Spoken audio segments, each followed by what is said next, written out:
Welcome, Pipeline folks. I'm Fran Zandanilla Benjamin, founder of the Pipeline Conference. This is our last TPC talk of the year, Data Analytics at Image Engine. How do we measure normal in VFX? I just want to do a little bit of housekeeping and let you know that we're not going to have any more events for November and December.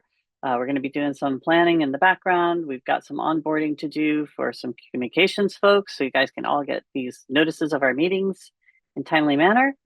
But we're going to be picking up with some great topics in Q1 of 2026.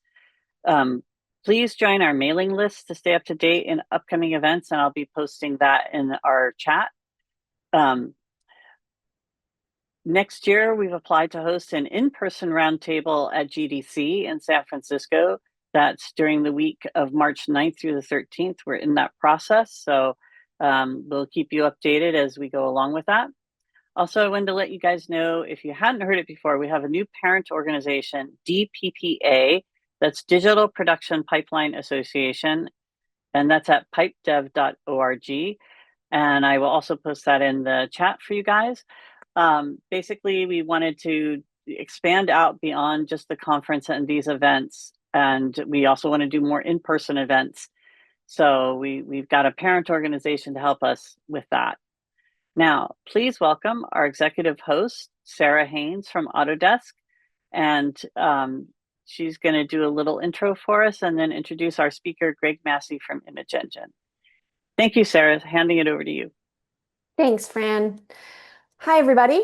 I'm Sarah Haynes. I'm the Director of Product for Flow Production Tracking, which many of you still know as ShotGrid, and for those of you that go way back, Shotgun.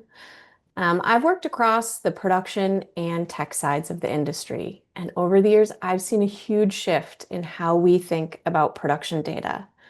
Early in my career, I was a visual effects producer, and back then, our options for capturing and managing data were pretty limited. We mostly used spreadsheets. If you were lucky, you had a FileMaker or a homegrown database, and a lot of email and physical whiteboards.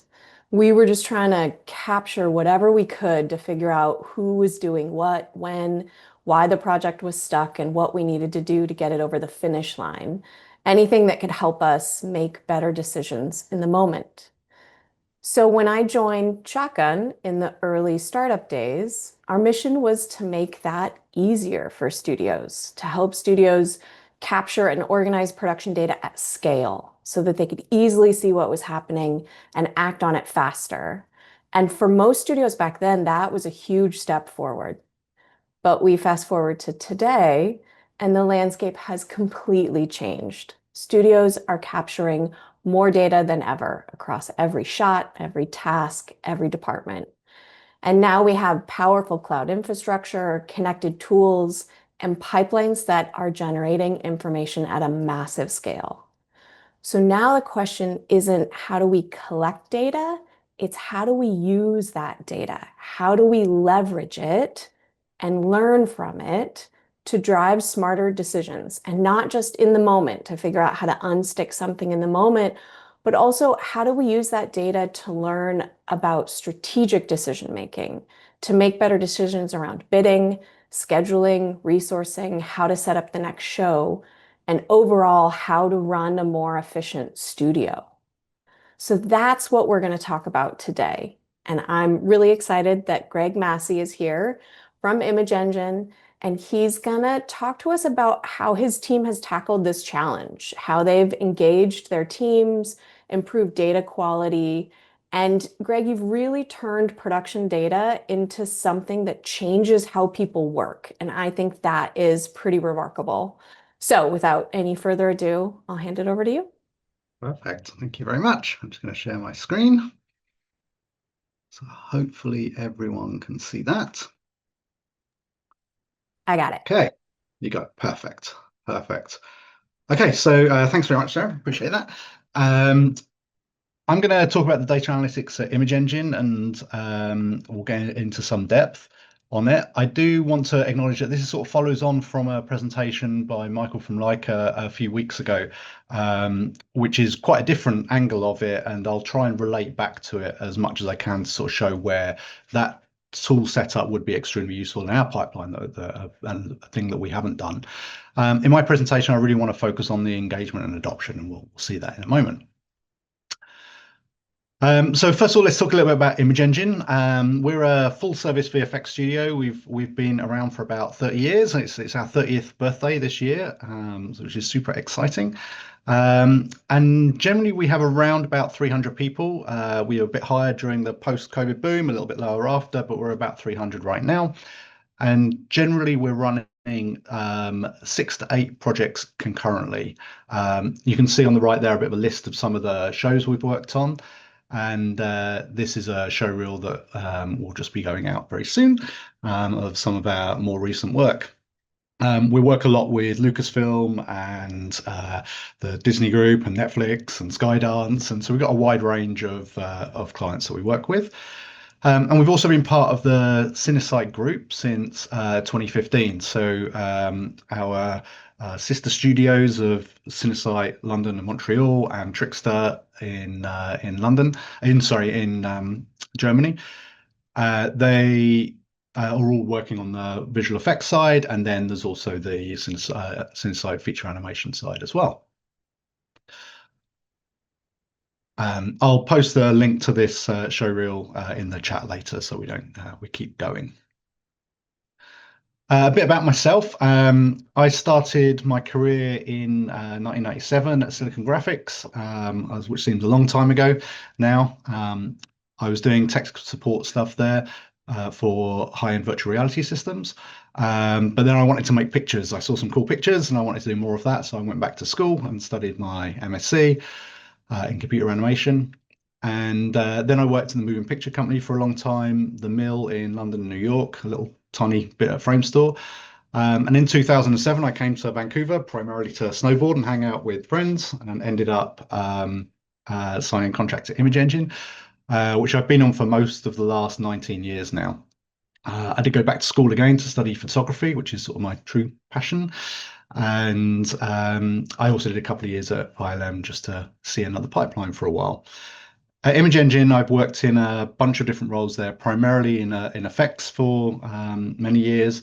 Then after I'd done the photography course, I did lighting and lighting soup. But I've been head of CG for the last 5 years, looking after all of the creative departments, and particularly looking at this way of optimizing our processes, engaging people in the process of making beautiful visual effects. A few things I love. As I said, cinematography and photography is a real passion. That's the creative aspect of my outlet. I've always loved data analytics and particularly visualizations of it. How do you get across information to people easily and clearly? And there's many books I've had over the years that have been very inspiring in that, and it's really been very cool over the last few years to dig into that aspect of my passion.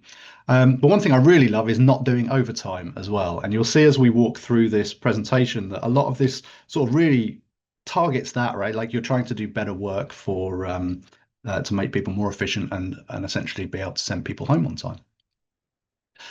So I'll talk a bit about our investigation of how we got to where we are at the moment, what the initial outset was. I'll fast forward a bit and talk about our implementation and our pipeline for it. But where I really want to focus is the adoption and the engagement at Image Engine. And we'll go through a bunch of examples that sort of show how we're engaging our team into caring about this stuff. And then we'll talk through some lessons, some of the things that we learned through this process, and some of our future work. I'll also take a couple of quick detours if I get time as well, time allowing. Okay, so where did we start at the beginning? Our EP general manager at the time, who's now COO of the Cinesite VFX division, Sean Welsh, and another one of our technical artists is Carsten Kolb. We're trying to answer a simple question, like how can we get better bidding data? And it sort of fell into 3 categories there, where really importantly, we wanted to remove bias. I've personally sat in some pretty comical bidding sessions in the past, many years ago. I had a good example where I had a animations VFX soup who came from an animation background, and an animation soup in the bidding session, and all of the animation shots would get, I don't know, 8 or 10 days, and all the effect shots would get 2 days. So we really want to remove that bias of just thinking about it from your angle of it. You want to really look at how the whole studio is working and how historically it's worked over time. We wanted to provide a template to producers and anyone who's bidding, and we really want to align days. So when you look at the graph on the right, you want the days you bid to the client, the days that the internal department think it's going to take, and the actual days log to it to all be the same. So we're not in any surprises. We're not underbidding. We're not overbidding. We know what it's going to take to do the work. So that was really the premise of the work several years ago. Where does our data come from? So we've been using ShotGrid, Shotgun at the time, ShotGrid, now Flow, for a long time, and we've kept almost all of that data. So we have up to 15 years of ShotGrid data. We have our own internal asset management system, and we have access to data for 13 years of that. And we've also got farm usage data for the last 9 years. It's been well stored and backed up, but the tool use of each of those things has changed significantly over time. But yeah, it's really good that we have access to all of this data. There wasn't much done with it for many years, but once we started this project, you really start to dig into it. So let's talk a little bit about what is normal and how do we, what are some of the criteria for that? And it's really important that we're looking at everything is relative to a baseline and working out what that baseline is. So we want to be able to take a look at what our bids are,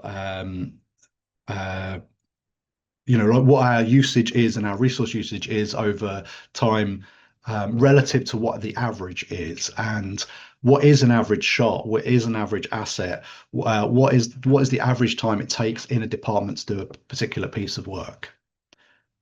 As we saw there, we have a lot of data that we can dig into, but it's really important to think about how far back you go in time, and how much data you're looking at, so that you don't have stale data that is contributing to something that might mislead you as you're doing the bidding process. In general, we tend to go back 3 to 5 years. I aim to target around 10,000 shots and around 3,000 assets as our sort of ballpark. So that tends to be that sort of time period. And this also helps us mitigate, by looking at such a large amount of data, it helps us mitigate inaccuracies and things like time blocks. It's important to note that there are lots of outliers in there. And so actually Chappie, I've just put the image of Chappie in there because it's a great example of something. First of all, it was done several years ago, so it's outside of the time zone that we should be looking at.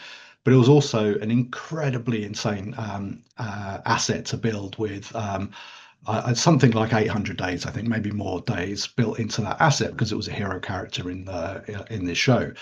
So that doesn't necessarily represent an average for us that we want to include. So I'll show later on how we make sure that we discount or acknowledge those outliers. So really a lot of time we're looking at averages to compare against the baseline to get our bidding data. So I want to fast forward a few years. That was the sort of the plan originally and where we set out. And so we already have a bunch of other tools that we were using for various bits of data visualization. So we use Grafana for watching the farm, Elasticsearch and Kibana for a bit more historical stuff in there. We did experiments in tools such as Redash, kind of for the things that we're looking at in the future here. And of course, there's spreadsheets and various other little things that we have internally. But when we're looking at doing this sort of real deep dive into data analytics for a long through historical work, we wanted to use a tool that was more organized around data exploration and building these dashboards. So in our case, we chose Tableau. There was a bunch of other experiments, and I think like the Google options was another one that came up. And so we went down this route. And as a Houdini artist, I very much saw it as Houdini for data. And so it was very easy to engage in that tool. Take a look at something of that in just a second. It has a wide user base, and we're a small team, so we could lean on external knowledge and training and all of that type of stuff. And it had 2 apps in it that are quite distinguished that worked well for us. So Prep Builder is a node-based tool for doing all of the extract, transform, load in there, so we could very easily and very visually be able to organize our data. And then we use desktop for the dashboard development. And what I like about the desktop tool in particular was it's great for that exploration of data. What we didn't want to do in any of this process is just recreate stuff that was already in ShotGrid. So ShotGrid does a really good job of providing lots of graphs and visualizations for the information that's in there. But what we're trying to do here is a much more aggregation of data across many shows over very long time periods. And so for us, Tableau was a good choice for that. Again, as a Houdini nerd, when I see a nice node graph, that's always very pleasing to me. Tableau Prep is organized that way for stepping through the transformation of your data. And it's very easy to use. But you can see and get quite gnarly at the bottom there, which probably is very hard to see, to be honest, is one of our very large graphs for doing some of our bidding process. But what I love about this is it's extremely easy for me to be able to like communicate this to the crew. Like all of my heads of department know how to use node graph applications. So if I'm walking through and saying, hey, this is what I was doing with the data from your department, do you agree? This then becomes a very nice, easy tool for me to be able to articulate that as well. Okay. So let's take a look at what our pipeline actually looks like right now. There's many qualified people on this call. You probably already have your own pipelines, so for a lot of this stuff. So I don't want to dwell too much on the implementation aspect of it. One thing I'm very keen on is making sure it's very clear whose responsibility it is for each of the parts of the process. Division of labor is really important, and then it becomes much easier to do the work from there. So we have a dev team, and we have one guy sort of dedicated to this. That's Paolo. Thank you, Paolo. We've got Ian in IT who deals with all the installation aspects of it, of Tableau and the rest of the software. And then I look after the analytics side of it. And then we have about 70 users who are actively engaged in using the dashboards, looking at this data and making changes across the shows. The dev team primarily using Python, and then we've got Tableau Prep and Tableau Desktop, as we discussed, and then the Tableau web server. And there. We put our main data into a Postgres database, and we're doing various functions to clean that up with Python. And then we've got the Tableau server after that. And so we try to keep the data very clean so that we're not removing data or processing the data too much in the initial stage. So in the case of ShotGrid, we bring that in as very much the raw tables. Paolo and the team then do some processing on that to give us cleaner tables that are more relevant to the analytics, and to add some value to it and collect data up from there. It's important to note that I don't touch that stuff. I very much will put tickets in and get the dev team to do that, and that's important for the division of labor aspect. Then I get hold of these tables and I use Prep Builder usually to make very fast minimal tables that are going to particularly service the dashboards. We go in and out of Python to do various things that the Tableau doesn't provide. So if we're bucketing data, we tend to do that in Python. And then we build the dashboard from there, which goes to the web server, and then the users can see it from there. We have also added other data, so we use Elasticsearch and Kibana for our farm data. So now we get the sort of simplified version of the farm data into the Postgres database as well. It's all the full data is still elsewhere. I just need to grab a small amount of it. And then we've also got a crew planning doc as well, and we'll talk more about that later on. So that comes in as well. One thing I really like on this, which I just think is worth noting, is I really like the fact that Tableau allows me to do scheduling and updating of the dashboards myself without needing to do a more complex task through the dev team or IT to set up cron jobs and things like that. The tools there make it very easy for a slightly less technical person to work through it. Okay, so problem solved, right? We've got a pipeline. It's well structured, it's well maintained, we've got good data, we've got great management buy-in from the fact that this all came from the management team in the first place. I'm on the management team at Image Engine, so it helps sell some of this stuff. That makes it a lot easier. With that pipeline, it's then very easy to do bucketing of data sets based on departments or tasks or shots or particular asset types. And so as a result, it's been quite easy to build some bidding data tools, and our bid doc and everything is extensive and polished, and people know that it's all there and able to use it. But that really isn't the problem. Like, setting up this pipeline is one tiny aspect of the process. What really becomes very clear very quickly is that the real challenge is the data. Some reality within that data is that when we're working on productions, it's really just, what is it enough to get the show done? The production teams are doing their best to get shows out, often in quite difficult circumstances, particularly related to time and more recently the shortening of timescales in production.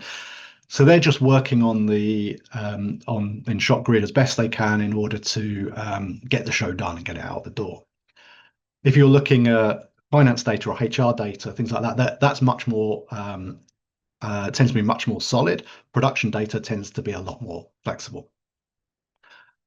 So we really need to start thinking about that. And whilst the data will never be perfect, we need it to be better and to people to care about it.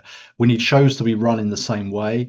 We need naming of tasks. We need people to care about statuses and show start and end dates and time logs as well. And the only way we can solve this problem is really through crowdsourcing it.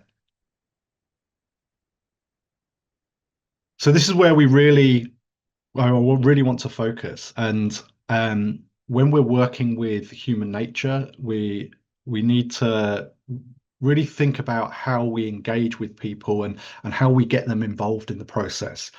We tend to do this by showing inconsistencies, like being able to show it from one show to another, or if dates don't match. And we'll look at some examples of that in a moment. And we need to slowly get people to change their behavior and get people to care on it. And that's really where we focused for the last few years. And we do that by showing how that data can be beneficial back to them in the short term. When we look at the bidding data, that's very much sort of a management, producers, EPs aspect of stuff. And so it's a long-term goal. What we're trying to do is really encourage people to understand why they need to care about this early on as they're working through the show. And to some aspects, we gamify those results so that then they can see that they're incentivized in order to improve that data as we go. So we're going to go through a bunch of examples. When we're sort of looking at it overall, what we want to do is have dashboards like this one that we use regularly to be accurate. I don't know if you can see my mouse, but maybe the stuff in the yellow, the top left there, is very much about bid days and are we under or over our bid days. And the ones that primarily have green on here is about tasking and statuses of tasks by show and by episodes and whatnot. And this is really, we want this data to be accurate and for people to care about it. So we need to provide tools for them to engage in it.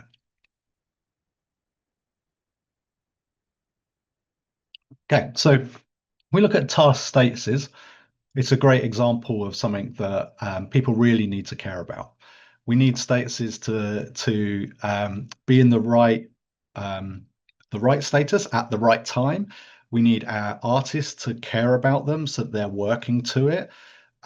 We had an example very recently where a bunch of statuses were waiting to start when they should be in bidding, and the team engage in the process of going, okay, well, that makes sense. We need to work on that, not just for the long-term bidding data or anything like that, but just to make sure that our teams are working accurately.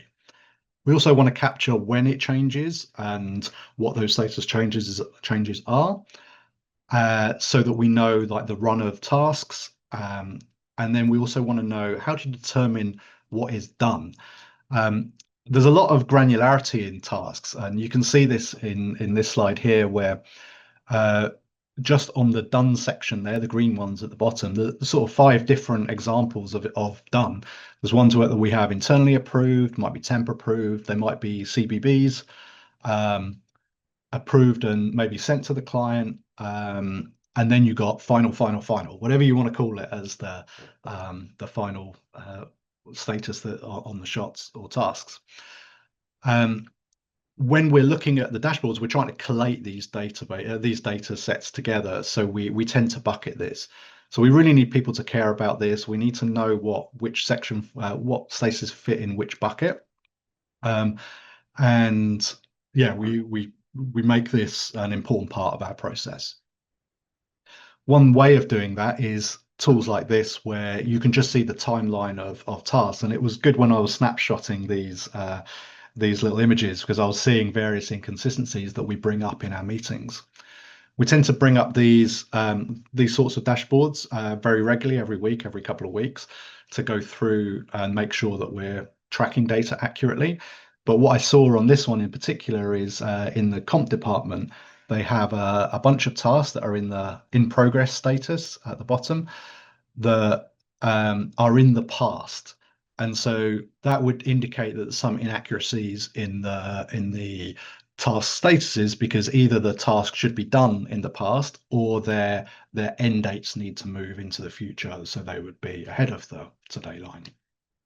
So by providing these sorts of tools, we're able to very quickly see where our challenges are and make sure that our data set is clean, ready for the bidding data, but the team are actively engaged in that process. As a result of doing that work, you get some really nice sort of byproducts out of it. We have some nice little tools where you're able to look at the task loading on within departments and on individuals as well. And here you can see, we're just using a very simple heat map. You can see that the layout team are significantly overtasked. There's a week there in mid-August where one artist had 16 tasks on them, and that's unreasonable for that particular show, and so it highlights from there. So by providing tools like this, we're able to very quickly be able to give feedback to the team, and then they go make changes, improve the performance of the show, and then in turn we get a better data set as well.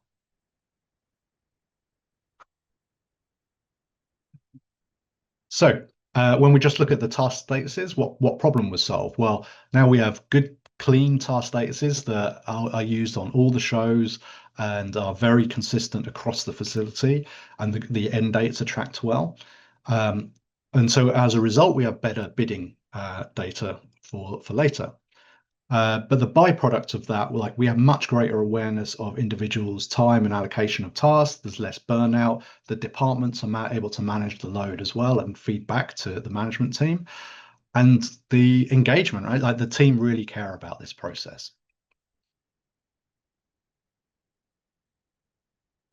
The same sort of thing with time logs as well. So getting people to care about time logs is really hard. It sort of blows my mind because this is the only way you get paid, and the at the end of each pay period, there's this sudden, all the teams are all sending out messages to make sure the time logs are filled in. What we really want is people to be filling in as they go, and for them to be as accurate as possible. And we get this drop off over the 2 week pay period, where at the beginning it's the day before they're going to get paid, it's very accurate, and then it drops off after that. So we really try to encourage people to do their time logs as they go and to keep that accurate. We need people to log to the right shots, but this is also where aggregation helps. So we're looking at tens of thousands of shots that we have in our database, and so when we do have minor inaccuracies across it, we're looking at the overall aggregation of this. ShotGrid makes it very easy for artists to track their data, and it's why we try to be on top of all of the statuses and all that, because then we're not just running the show better, but we're also collecting all of this data accurately, and we're really tight on things like naming conventions and processes and making it consistent across the shows. It's important to note as well that when people are working on a particular show, or the production team working on a show, they're very focused on that one show. But there might be a lot of artists who are working across shows, and we need to look after them as well and to aggregate the data. So a good example of seeing that is simple tools like this, where all we're trying to do is see a heat map of who's doing the most work in the departments, and who's doing too much overtime, and who do we need to look after. Is the overtime evenly split? I worry when I see my head of effects doing a 60-hour week, and but what I'm glad about is, like, around that there was normal hours done overall, and in particular it's good to see that the distribution across the team was quite good at various pain points, that it's not just one person doing it, it's across the team. So we look at images like dashboards like this very regularly, particularly on the management team, to go, okay, like, are we looking after effects? Are we looking after comp? Where is the resources that we need to spend time on, and make sure that they're crewed accurately? I think a really good win on this, and we'll look at it again in a moment, but this is actually a snapshot of our very recent effects department OT, and we've just done our largest effects job that we've ever done, and to see the visual look like this, and to have very little overtime done on a show, is a real measure of success that the facility leans on, that we're happy to see this. And then over time, we've seen a result like this really paying off over time. So in this particular show that I'm talking about, with all this effects work, we've only done 1.49% of overtime, which is very good and very low. Like, we always target 0, but to have hit that on a very challenging show is fantastic. So over time, we've seen the overtime decrease as a result of awareness.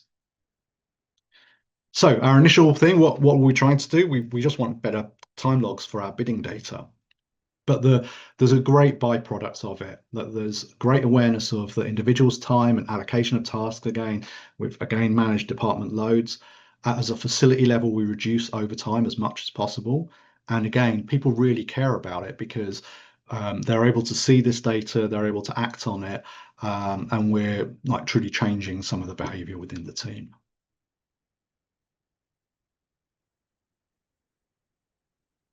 Okay, so a different example is when we're looking at assets in our asset management system, and looking at bidding those, we really need our assets to be data mineable as well, and to be able to really dig into certain types of assets that we might be working on. So we will need to make sure that assets are tagged by their type. Are they digidoubles? Are they robots? Are they props? We need to, very importantly, know whether they're ingests or not. We don't want to include ingests into our bidding data as stuff that we've worked on and we haven't built those models, for example. That would have come from someone else, so we don't want to include that in our data set. We might have spent a couple of days doing some look dev or some ingest aspect of it, but we don't want it in our build data set. So it's really important that we're able to be able to flag those things and to make sure that it's easy to see. Likewise, and we talked about this with the Chappie stuff, we need to be able to really see where outliers are and make sure they're excluded from the data set, and to really trust the team on it. And we'll look at that in just a moment. And so particularly when we're looking at assets, it's a great example of aggregating data for all of the shows. We're not just looking at one show. We want to be able to look at all the shows. Who have we done cars for, and what is that data set, and how do we manage the bidding of that, and how do we get good data in? So this will be a little bit hard to see, but this is a dashboard that we have just for the assets team to be able to search all of the assets that they've worked on over all of our historical shot grid data, and then we flag it as to being more recent ones. But the really key thing here is we make it very easy to click on the asset and go back to ShotGrid and make corrections. So if they need to fix a category or they need to mark it as an ingest, like that, they are very engaged into making the data set very clean, so that in the long run, the data set is really good.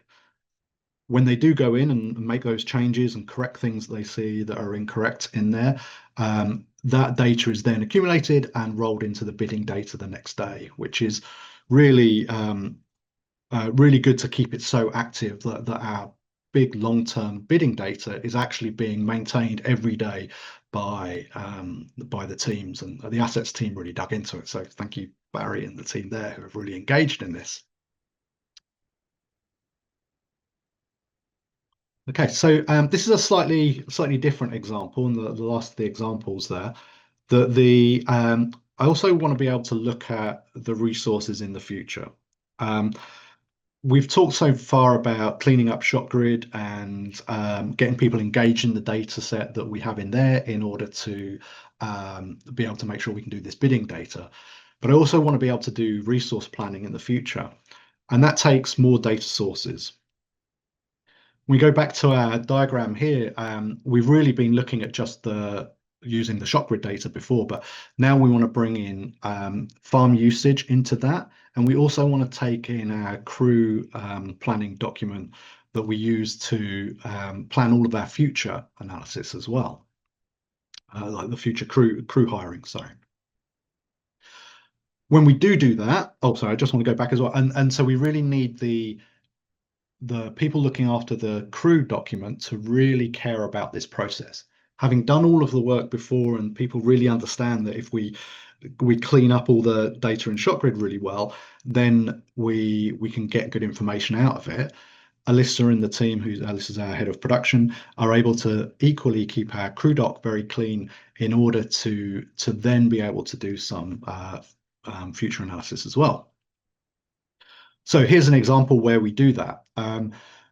This is a very simple graph that we use for looking at future farm use. The dotted line is a simple algorithm that predicts what we think the farm usage will be. And then the solid data underneath it is the actual farm use.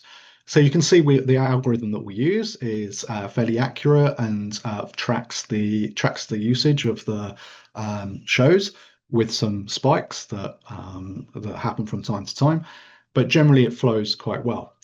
But the important part of that is that then we can see that our prediction model works really well for the future. So now we can see, based on the snapshot of the crewing document of what we plan to hire for in the next 6 months to a year, we can see that applying that to the farm data and the show data, we can then make predictions of what we think the farm usage will be. And in this example, you can see that as the the prediction goes above our farm capacity usage in October, November next year. So we can already start planning a year ahead of what we think our capex spend will be in order to all rentals at that point. So we look at this a lot. But if I just go back to here, it really means that the data needs to be really clean, and people need to care about what the crew doc looks like as well. Okay, so there's the sort of examples we have of it not doesn't really become about the bidding process. The bidding process is kind of a side effect of having really good data in there, and this sort of shows how we've engaged in the team. When we have all that data, it's really easy to build those tool sets, but unless we have everyone really engaged in it, then it's really difficult. So now we have very clean data sets, and they're getting cleaner every day. We have excellent bidding tools that the producers and the EPs and the VFX soups use regularly. Importantly to me, we have a highly educated crew who are very engaged in this process, and we try to give as much visibility of this stuff to as many people as possible. Licenses allowing and budgets allowing from there, but like I say, we have about 70 people who have access to all of this data. Importantly, we have these dashboards that now affect change, right? Like we're changing behavior in order to improve the lives of the artists and the production crew. And we now also have tools for doing predictions for the future. Where do we see the return on investment, at business level on there is when we're bidding accurately and we really know what we're bidding for. The first thing is we don't, when we go back to that very original graph, our client bid days, our internal bids, and our actuals are much closer together than they used to be. And by no means perfect, but much closer. And on the client side, now we have much more, we have a lot of trust with them. We have many returning clients. But also importantly, we have many returning crew. They understand that we care about this stuff, that we engage with them, and we're trying to reduce overtime as much as possible. And a good metric as well, specifically for the client, is we have less change orders in this process because we kind of know what we're going into, and so we're not dinging clients constantly for changes. We have a much broader understanding of what we're going into with the clients first of all. I think it's also important to note what didn't work in it or what has been more challenging. One thing we found very interesting was the difficulties of training the nuances of production. We have hired data analysts in the past, Image Engine and Cinesite have done the same thing as well, and in the past. And it's really difficult to teach people who aren't in production, who aren't in VFX, about what different statuses mean and how we should group them and what bit of data does or doesn't matter, and then to have a good gut feeling of whether a bit of data is looking right or not, to be able to go and investigate harder, deeper into it. So that's been challenging as well. It's also really hard to retain talent in a volatile VFX environment. I'm pretty sure insurance and other places that are using these sort of big, much bigger data sets, I imagine, is far more stable than VFX. But I would argue VFX is a lot more fun. So yeah, that's been a challenge for us for sure. Some departments are harder than others to do this analysis and to make it really valuable on it. Outsourcing departments are very interesting for BG Prep and Match Move, where there's all this input and tracking that we don't get because it's done by outsourced vendors, and then we've got our own internal team as well doing both Match Move and BG Prep. So we need to be able to see that and be able to be realistic about what we can do with that information. We have to be very be careful on what judgments we're making on that. Equally, some departments are way more complex. If you compare lighting to effects, lighting tend to have one task for a particular shot, and you can look at that in aggregate much easier. effects might be doing elements for snow or fog or explosions or bullet hits, and grouping that stuff becomes a much more challenging process that can't necessarily be done in the same way as other departments. So we really need to focus our time on that aspect as well, and to make sure that we're not oversimplifying.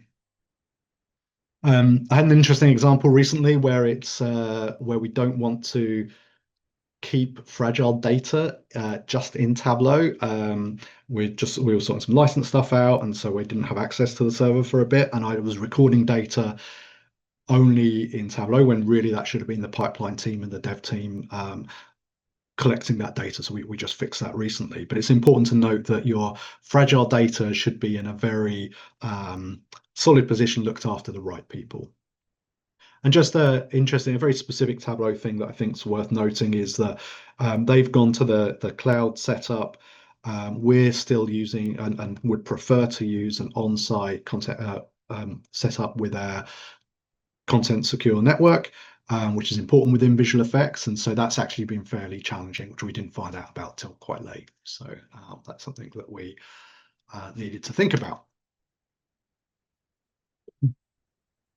So if we look at future work, Image Engine in particular, we're looking at adding more data sources, a lot more comparisons to baseline. We got all this data where we need to compare against what is current watches versus the past, and being able to allow our productions to go, oh yeah, we're on track, or we need to focus on this area. So that's a key piece of work we're doing at the moment.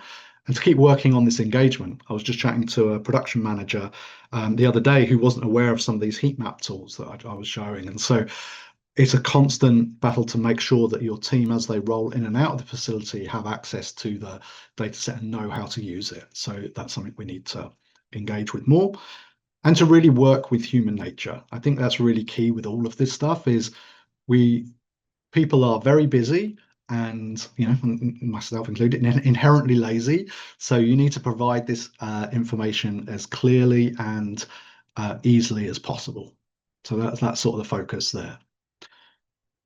Going back to original comment, we're part of the Cinesite group, and so there's also Cinesite and Trickster, and they have many sites. So they're working on this process as well, and taking some of our tool sets and working on their own as well.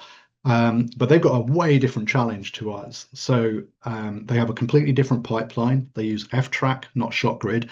F-Track, my understanding is, doesn't provide some of the graphing tools in the same way that ShotGrid already does. So their baseline is different that they're trying to hit. And sorry, second. Their baseline is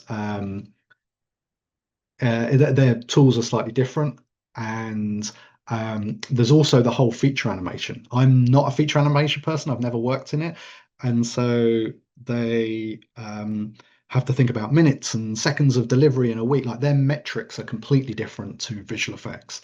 So there's a whole world of sort of adaptation of these processes in order to get their data sets to look more like something that's useful to them. They're also doing using it for finance and HR stuff as well.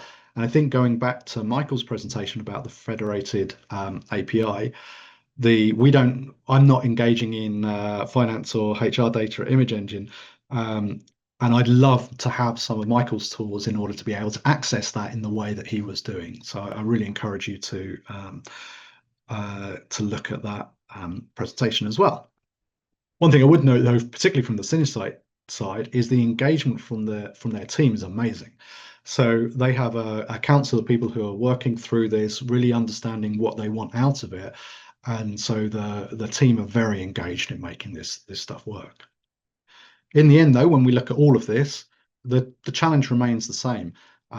You really need good data, and you need people to care about it. So if you're starting this now, I would say there are sort of 3 top tips from day one, really, is start recording your data now. You can build dashboards later, but if you're not recording your data today, you won't have that longevity to it in order to make good decision making over a period of time. I had an example where I had an idea earlier in the year that I wanted to compare one set of data over time to another, but I wasn't collecting that particular set of statuses and information. So in April, I set up to start recording that data and made a little dashboard just to kind of prove that it worked. But then really I need to park it now for 10 to 12 shows before that will become really valid data in the over time. So it's really important that you start recording that data now. Excuse me. Get your team engaged by showing them value to it. Like, really, why should an artist or a coordinator care about the data that's going into the bid doc? It's very abstract to them.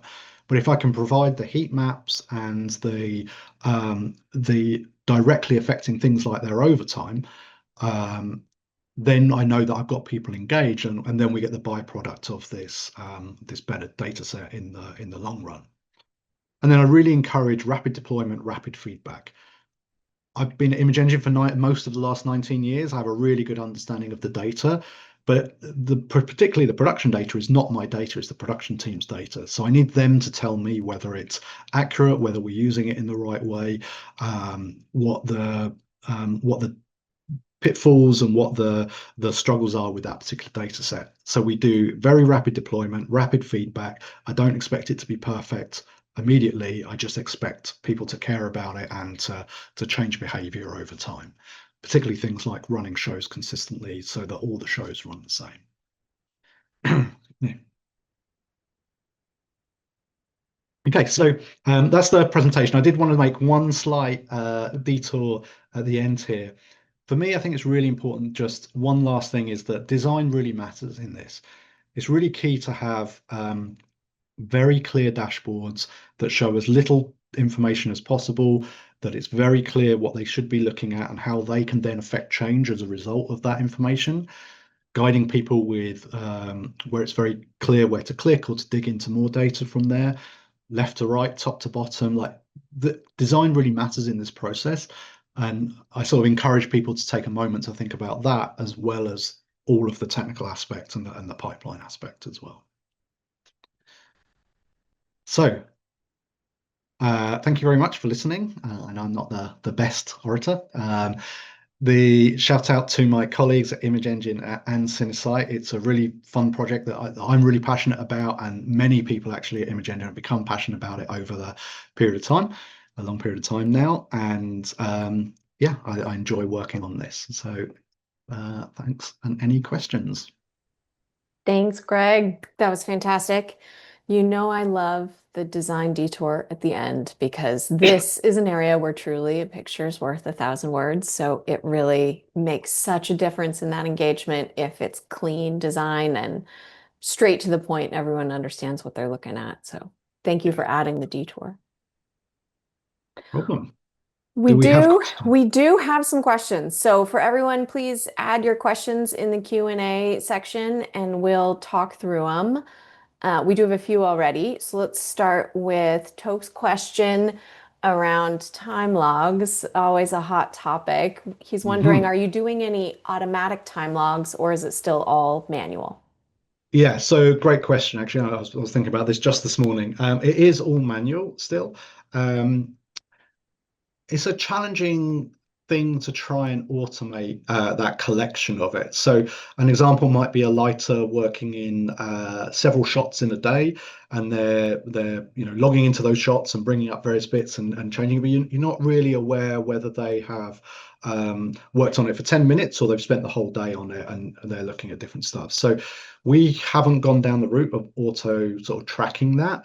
I think there's challenges within that of trust of your team as well, that once you start tracking people's usage, I think you have to be very clear on what you're doing there and why you're doing it. So we haven't gone down that route. I would love to make it easier for the teams to log their time each day. And I think maybe there's an an in-between step there that we can make it easier. Mhm.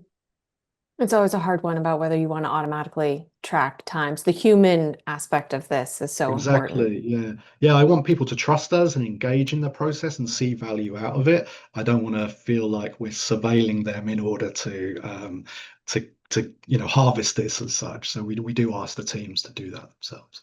Yeah.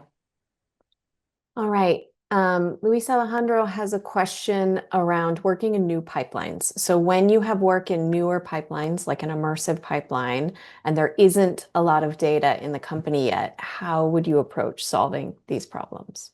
Yeah, it's a really good question because as the tool sets and technology changes, um, how and what you're tracking would be quite an interesting challenge. If you don't have a big render farm, you have a GPU farm and you're just doing it locally, like what does that mean for tracking data? And so I probably don't have a good answer for it, but I would very much encourage people to look at the data they do have and start tracking whatever they can. And then over a period of time, see whether you can make comparisons to to see, like a historical bit of data versus a current bit of data. That's when you start to see things from there. Maybe I'll just add on a question. We were talking Mm. a little bit earlier around you and I around time to value for some of these metrics and how long you have to track some things before you can really show value or change behavior. Do you have any specific examples that you can share with the team around how long some of these things take Yeah, to contribute value? yeah, it's really, we talked a bit about stale data. At what point does it's great that we've got 15 years of chakra data, that's an amazing stat to have, but really the value of it has to be really well thought out and to go, okay, well, maybe you want to look at 5 years, or we mark our shows as being like historically interesting, and then once a year I tend to just go through and go, I'm going to take these ones out of the data set because we've got these 10 new shows. So yeah, how far back you go is sort of quite personal to the studios, but you do need to make a conscious decision of how far you're going. When we did some outsourced tracking recently, we did a big project which took probably 6 or 8 months to really dig into how we managed the outsourced departments. I only wanted to look at shows that we had two heads of department come in for both Beachy Prep and Match Move, and I only wanted to consider shows that they had contributed to. So that reduced the data set to 3 years. I didn't want to have other people's contribution because their contribution to the process had been so significant. So yeah, I really, how far back you go and knowing your data well is pretty key, and encouraging the team to come back to you and say and give them like trust of going, oh, anyone could take those shows out. Like we had a single shot 911 show that we did a couple of years ago, and my production team can just go in. They know to tick that off and say, don't include that. That doesn't need to be me that goes in and do it. So yeah, knowing how far back to go, know what is significant to you, is really important for sure. Yeah, and being able to move that window as Yeah. pipelines change, as processes change, technologies change, I think that's a really important aspect. Yeah, yeah, we definitely like not that it would be represented too much in the data set, but when we went from a raised renderer to ray tracing, well, Mhm, then you can't really include the mhm. the farm data for that period would be very different compared to what we have. So yeah, knowing that is really key. Yeah. All right. Hector has a question around skill sets. So you mentioned it's harder to train someone from outside the industry. As a production person, what are some of the hard skills and soft skills recommended to work in this area of data analytics? Yeah, really, really good question. I think it was really interesting, just even the very broad buckets of what production looks like, right? So what is the asset department? What is the shop department? How do you define what is art? Often we'll say production versus artists, but in many cases, that's a whole bucket as well. So all of those little sort of nuances of it were really challenging to do. And um, a lot of it also comes from experience of people who have been working in production for a long time. Like Sarah, you were a producer for a long time, and you really know data. You know what you're looking at. If something was wonky in it, you would know. Oh, I don't think that's quite right. And so, teaching those nuances has been really quite challenging when we've been in that situation. Learning Tableau isn't, like I say, it's Houdini for data, so it really isn't that much of a challenge learning that. You just got to dedicate time to it. So where I thought we would be in a position to have several people like building dashboards and all that, that really hasn't been the case because the data going into it has been, you need to know the data, you need to know how to do the extract, transform, load process in there. So I think it's hard to answer the question because it's a little bit of everything in there.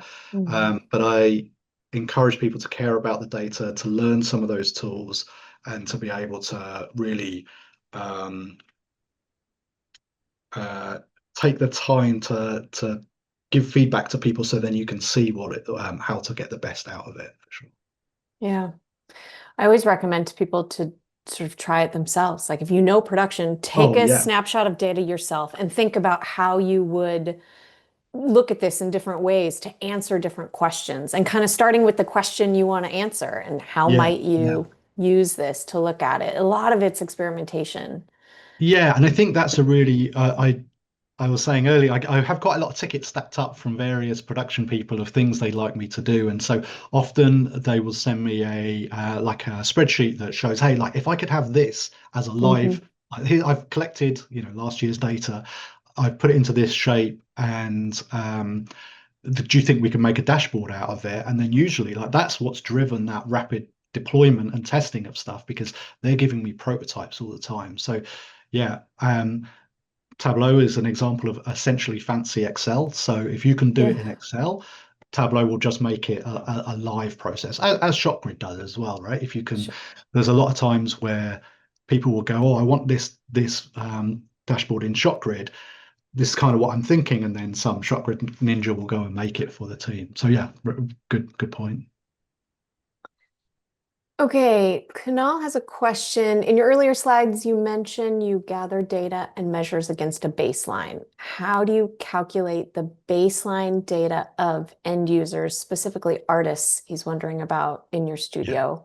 And do you have training courses or internal boot camps to get them all on the same standard from which you want to measure that baseline? Yeah, exactly. So, good question. The how do we measure the baseline? And it's something that is the focal point, right? Because really you want to compare what is the current status versus the baseline. Like that's what we end up doing with all of these boards in the end.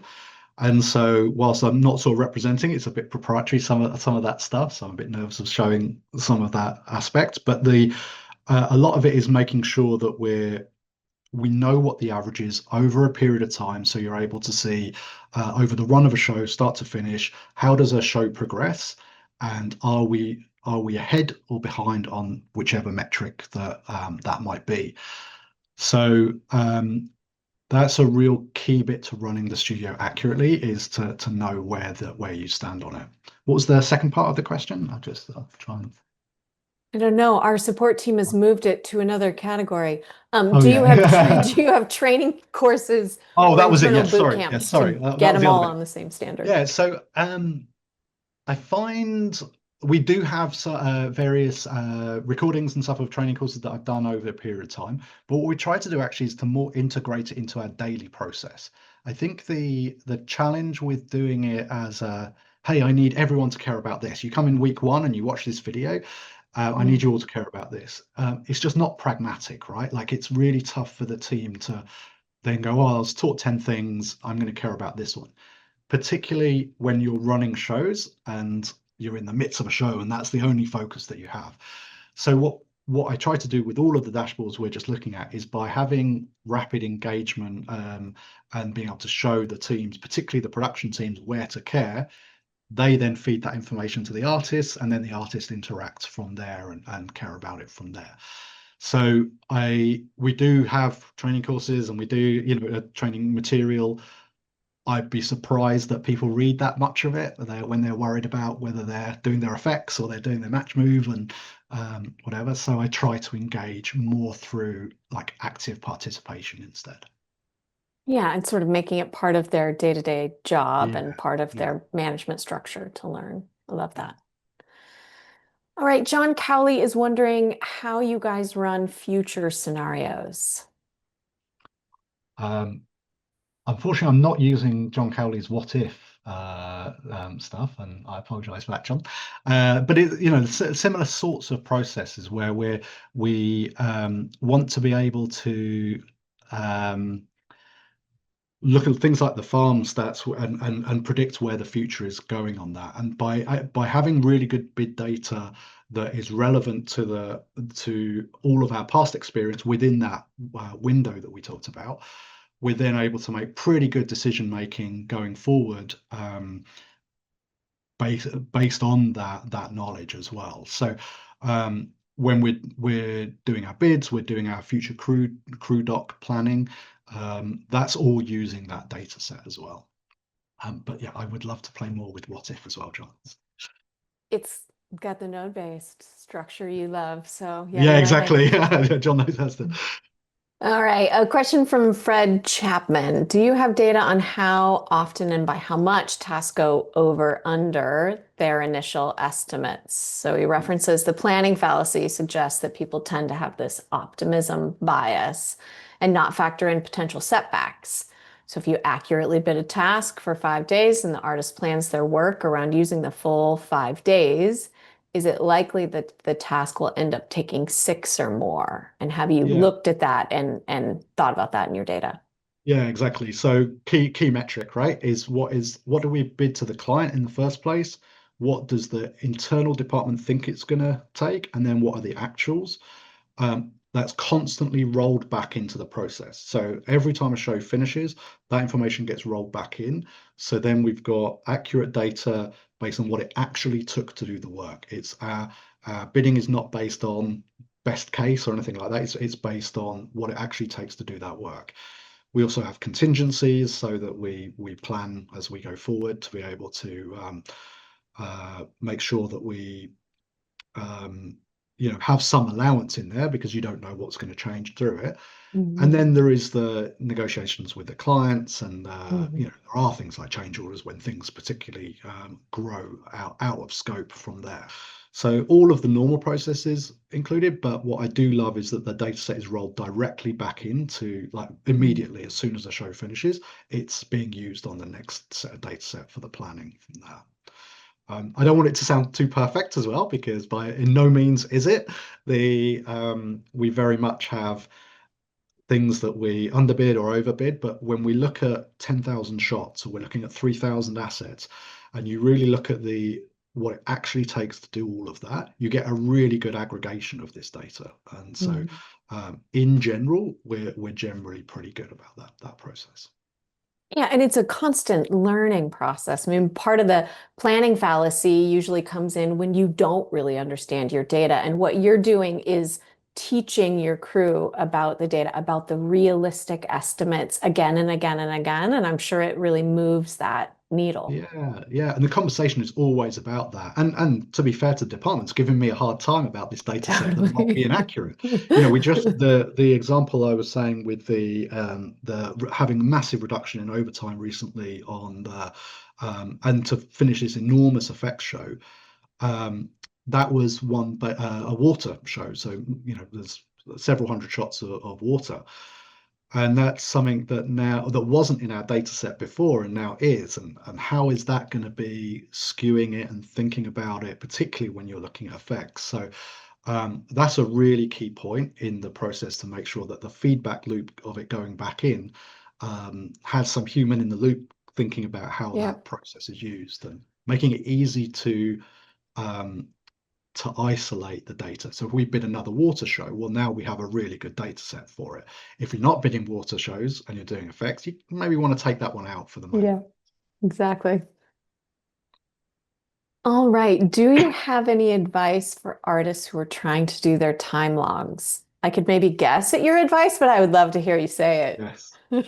Well, and interesting, this is one of my artists, so shout out to Nali on the assets team. But it's a really good example of uh, I really want people to care about it, and the more they care about it, the less overtime they do. Like it's very direct correlation over the long run. It's a good way of going, like why should you care about it? Is because we do change behavior as a result of the time logs. Like I said before, I'd love to make it a lot easier, right? Like I'd love to be able to very easily go, oh, it looks like you worked on these 10 shots. Can you give the proportion of your day for these shots? You know, that's not particularly hard tools to make. We just haven't done it yet. So getting the per shot um, data is hard because you need individuals to really care about it, artists to care about it. Where we struggle is when everyone panics the day before they're going to get paid and fills in, oh, I roughly did these shots, Sure. which happens all the time, right? Like people are doing that all the time. What we look at then is 10,000 versions of that does aggregate more an average for it. So, the heads department are really really aware of it. The department managers are, the leads are, like people do care about it but they need to see the results of that um, to really engage in it. Yeah. I'd love to piggyback on that. You know, I love the human Mm. nature aspect of this and how you really show people the value. Do you have any specific tactics that you've like truly how you have shown them the value of doing better time logs or any of the data? You've engaged your teams in a lot of different ways. And Yeah, we yeah. talk about showing them the value. There's difference between showing and telling, and there's a time component to when you can truly show. Do you have any tactical advice on how Yeah, people could yeah. I mean, I approach it? think, yeah, we just did that recently, actually, again on that big effects show, and I was so proud, particularly of the effects team and the effects supervisor Jesse on it, that they had absolutely nailed the work, and then I could get up this heat map and show them that, go, not only do we know you've done a good job, you've made good pixels in there, but you've looked after your team. Like this graph shows that you've looked after your team as part of it. So that feedback loop of us, particularly as management, going back to the team and saying, look, you did a good job, and here's the proof of it. It is just another metric. It doesn't take away the challenges people had on those Sure. shows and that aspect of it. But yeah, I want people to understand that they're doing a really good job in this process, and here's the proof of it. Mhm. And so we have that feedback loop a lot. It's actually a really key part of Image Engine is that feedback loop, both in data sets, in how people are doing, the support we give our team. That's how we get benefit on the process, and we have a good reputation for being a studio that's fun to work at as a result of caring about those things. So yeah. So important. Yeah. John Cowley has a follow-up on suggestions for small studios versus large studios. Maybe how you might approach this challenge. Yeah, I think well, it's interesting. We were chatting to Christopher on Jenny, one of the organizers here earlier on, and a newer studio. And I think the key thing is just to record data as soon as you can. Like you don't know what's going to be valuable yet. We could easily have trashed all of that shot grid data to save some disk space over the years. And thank God we didn't, right? Because now it is the nugget that's really paying off over this time. So my number one thing would just be record data. I think when you're looking at big studios, they probably have, the very big studios will have so much data that wading through it is really challenging. So the challenge that end is just picking out bits of it and maybe worry less about whether the amounts of data or what you're collecting, but have you got your crew engaged in making sure it's clean? I Mhm. think it's very easy just to turn on all the knobs to track the Mhm. data. It's good to try and get some feedback from your team. So that's probably a bigger challenge. For sure. All right, KP has some questions for you. Hi, KP. Which versions of ShotGrid Toolkit are you using? Let's start there. I'll piecemeal them to you. He's got several, I Yeah, know. okay, cool. Uh, I don't know. I should have said earlier on, be kind to me. I'm an artist. The pipeline team would have better information from that for that as well. So I actually wouldn't be able to answer that. Do you know if you're much of a Linux shop? Yeah, 100% Linux. Okay. So we do have a handful of Windows machines doing various things, but we are a fully Linux studio. Always have been since the film department was set up. And it sounds like he found some compatibility issues with ShotGrid with some tools like Katana. Did you face any of those? No, like we ShotGrid for us is purely for production tracking and doesn't as such sync into our applications. I know things like F-Track, where Cinesite is very much both the tool set for the production management and the asset management. We have our own asset management system, so we're not tied to by that constraint. So we don't see that challenge. Okay. Yeah. And he's wondering if you managed to work around the USD and ShotGrid amalgamation. Uh, Interesting. Haven't touched that. Sort of for all the same reasons we just mentioned there. We are not a USD shop, interestingly. So we chose to sidestep that for the time being. Cinesite is, so they're doing a lot of the investigation in that aspect. Right. Robert Beckwith has a couple questions. Tracking and managing resources such as online thoughts on storage and render resources consumed on-prem versus cloud, especially trying to balance concurrent running shows. Yeah. So we do everything on premises. Actually, probably the only thing we don't have on premises is ShotGrid, actually, which obviously we use the cloud setup for that. So everything's on premises behind the content secure network, and yeah, so we all of it's very constrained in there, which is good. Balancing concurrent shows is a very interesting topic where that's one of the where people are very focused on their own show, and Shopgrid is an amazing tool for being able to manage a particular production. At the management level, we're looking at the whole facility or the farm resources for the whole facility, and so where we use the Tableau tools is very much to look at that much broader picture over a long period of time. Or we've got Cabana and Elasticsearch for some of the farm management. So yeah, there is daily conversations about what the percentage of resource management of farms. We were talking earlier on with another tool that we built where we're able to show production what it will cost to render each of their shots, and they can just drag and drop them and go, oh, okay, well this job will take 50% of the farm up and I won't get anything else through. But if I drop this one down, I'd get all 50 of these other tasks through. And so it's really important to have whose responsibility is it for each of those decisions. Lighting or the TAs can know how much something is going to cost to render, and so they can provide that information. But it's important for the shows to be able to understand the effect and the cost of that within their constraints. So we provide tools for that as well. I love that example because it really puts the data in the hands of the people who should actually be making that decision, who actually Yeah. know the priorities and can make the right call. And you actually make that data truly actionable. That's Yeah, really powerful.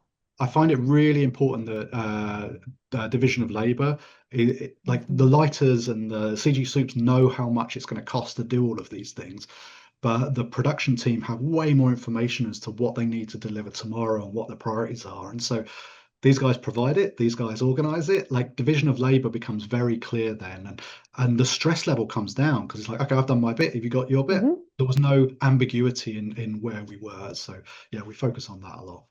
Yeah, that's great. All right, if you were to talk a bit more on where bidding is now at Image Engine, are you doing automatic bidding or providing in light gray the baseline number to sort of help guide them directly in the template, I'm guessing? And is bidding done in Tableau or alongside it? Yeah, good question, and nice to hear from Pascal as well. Yeah, so it is Still done manually, actually. I think that's a interesting sort of decision we made through the process, that there are so many nuances to getting a bid in and doing the specifics for a show. Like we have a show coming in that we're working on at the moment, and it's got some very specific ways they're going to shoot on set. And so we make it very easy for the people bidding to use the right numbers, essentially, like the right categories. But that process is still manual. I've heard of various other places and people doing things like being able to drop lines from a script into an LLM and then generate, what would the bid be from there. That's not a path we've gone down at all. And I'll jump to the John Cowley's questions there with the AI stuff. Is we're not doing any exploration yet of, can we use machine learning to do various prediction models or do that bidding like Pascal asks. But the point is that the data is clean if we wanted to do that. So you can do as much machine learning stuff as you like. If you have data that's inaccurate, then it's really problematic. So it's not a path we've gone down at the moment, but it's I really want the teams, the artist production team, to care about the data, and I want the VFX soups and the producers to engage in the process of understanding what the client wants rather than automating that currently. That might change. Well, and the idea is it can change for you now, and you can leverage new technologies. I mean, no matter how fancy the technology gets with data, it's still garbage in, garbage out. So now you've got good stuff going in, you're in a better position to leverage whatever technology you choose to in the future. Yeah, and garbage in, garbage out at that scale is really problematic. Really bad. Really bad. It's really bad. Really scary, actually. All right, any tips for artists trying to bring in ideas or workflows they've learned from other studios into the current one? This is a big one in our freelancer industry. Really love this question, actually. Prototypes, like do sketches of it, like do it through example. When I receive requests or tickets to go, hey, I would love this dashboard. I'd love to be able to view this data in this way. I've seen other things, other studios that kind of work this sort of way. This is the type of thing I want to see. That's extremely useful to me. So I really encourage people to do prototypes of things, like you were saying earlier, Sarah, about just grabbing some data and doing an experiment to learn the process. Feeding that back to the management or the dev team or whoever's looking after that stuff is really key. So yeah, I would encourage you just to engage in it. The reason this industry grows so much is because people have all this experience elsewhere. We've got like incredibly talented people, not only just who have been at Image Engine a long time, but that have come from all these different studios and have these great ideas. So I really encourage people to share it and engage, but do it through example is really key, I think. Absolutely. All right, how fast can you turn around a bid? Fred is wondering. Now that you have all this fancy magic, Greg, how fast do you turn around a bid? And do you feel that time to turn it around is an important point for your clients? It's a great question. That is a really, really good question and a really difficult one to answer. I would say the bidding process always has a schedule on it, right? Like we have to bear in mind what the clients are dealing with and what they're looking for. They're trying to pull bids from many facilities and they want to have it all arrive on the same, within the same time and then do their comparisons. So there is a schedule on that. I am much more focused in us doing accurate bidding than I'm doing fast bidding. But these tool sets really help, right? Like we know that if you were to look at the facility and just put in the show averages, right? Like what is the facility averages, sorry, for each department? It's a good starting point, right? Like that's where you should potentially start. But then the nuances of shots and what the client wants and what's being shot on set really come into that. So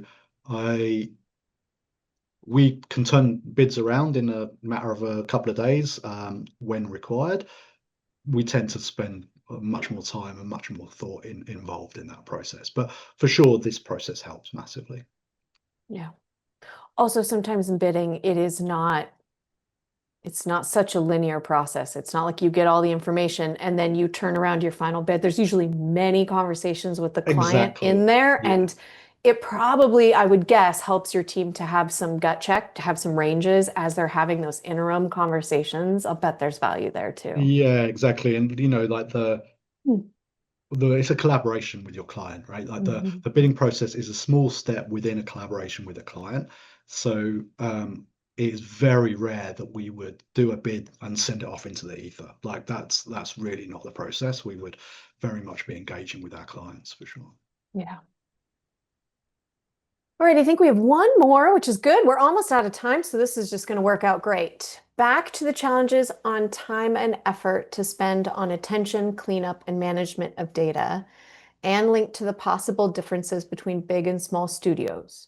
Do you see a difference on the team attitude to this overall topic when they are working on a feature versus when they are working on episodic, which might have less time and budget per footage versus a feature? Or is it all the same?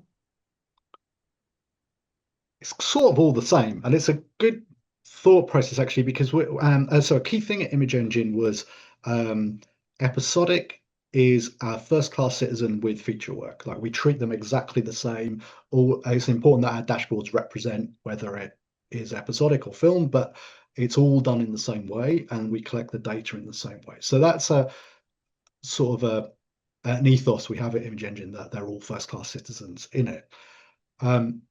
The way we schedule out, the way we bid it would be the same for a feature as it would be for an episodic. Now, the client conversations and the methodologies might change based on budget, depending on the shows, but the way they're handled internally is the same. Great question about, maybe it's a slightly off of this, but when we're looking at feature animation, I'm not familiar with feature animation, but I think their metrics are significantly different as well. So it's a really good question. As the Cinesite, roll that into their team, I'm really looking to learn how they do their metrics, because it's probably quite different. But yeah, we try to have the same like attitude is an interesting word for it, that same attitude towards features and episodic. We work on very high-end episodic, whether it's Mandalorian, Game of Thrones, Foundation, any of these shows, so they very much are on a par with feature work as well. Yeah. And I think the value to the teams is still there, no matter the thing. I still need Sonali to fill in her time log accurately. So she's on it. She says she's on it. she's It's on right it. there in the Yeah. chat. She's doing it right now. Yeah.